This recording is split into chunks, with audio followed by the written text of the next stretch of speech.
കേന്ദ്ര കൃഷി മന്ത്രാലയത്തിന്റെ അഗ്രിസ്റ്റാക്ക് കർഷക രജിസ്ട്രേഷൻ എടുക്കാത്ത കർഷകർക്ക് ഇനി മുതൽ കേന്ദ്ര സംസ്ഥാന സർക്കാരുകളുടെ ആനുകൂല്യങ്ങളൊന്നും ലഭിച്ചേക്കില്ല. മെയ് മാസം 30 അവസാനിച്ച രജിസ്ട്രേഷനിൽ സംസ്ഥാനത്ത് പകുതിയോളം കർഷകരും ഇനിയും രജിസ്റ്റർ ചെയ്തിട്ടില്ല. രജിസ്ട്രേഷനായുള്ള സമയപരിധി നീട്ടി നൽകിയെങ്കിലും പല കർഷകർക്കും ഇതിനെക്കുറിച്ചുള്ള മതിയായ അവബോധമില്ല എന്നുള്ളതാണ് പ്രധാന കാരണം.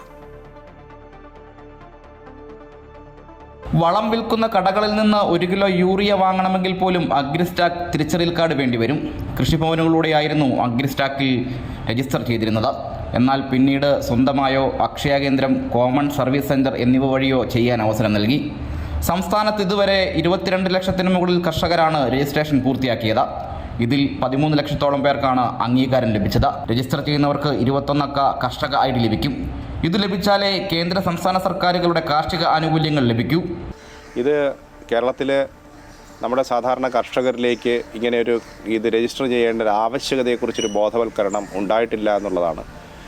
ഈ പല കർഷകരും ഇതുവരെ ഇത് പൂർത്തീകരിച്ചിട്ടില്ല. മെയ് 31-നകം ചെയ്യണമെന്ന് പറയുന്ന ഈ രജിസ്ട്രേഷൻ നടപടികൾ ഇപ്പോഴും ഓൺലൈനായിട്ട് നീട്ടിവെച്ചിരിക്കുകയാണ്.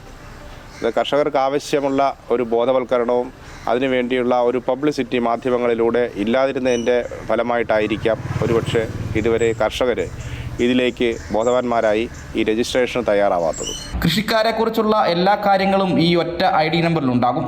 ഡിജിറ്റൽ ക്രോപ്പ് സർവേ വിവരങ്ങളും റവന്യൂ വകുപ്പിലെ ഭൂരേഖ വിവരങ്ങളും ഒത്തുനോക്കിയാണ് കർഷകരുടെ വിവരം തയ്യാറാക്കുന്നത്. അതുകൊണ്ട് തന്നെ വില്ലേജ് ഓഫീസുകളിൽ നിന്നുള്ള പരിശോധന പൂർത്തിയായാലേ അംഗീകാരമാകൂ. വില്ലേജ് ഓഫീസിലെ കണക്കുകളും കർഷകർ നൽകിയ കണക്കുകളും വ്യത്യസ്തമാണെങ്കിൽ തിരിച്ചറിയൽ കാർഡ് ലഭിക്കില്ല. ഭൂമിയുടെ അളവ്, കൃഷി, വിളവ്, വളം, കീടനാശിനി, വിപണിയിൽ ലഭിക്കുന്ന വില, നിലവിൽ ലഭിക്കുന്ന സർക്കാർ സഹായങ്ങൾ എന്നിവയെല്ലാം രജിസ്റ്ററിലുണ്ടാവും. തിരിച്ചറിയൽ കാർഡുള്ളവർക്ക് PM കിസാൻ ഗുണഭോക്തൃവിഹിതമായ 6000 രൂപ ലഭിക്കണമെങ്കിൽ ഈ കാർഡ് വേണം.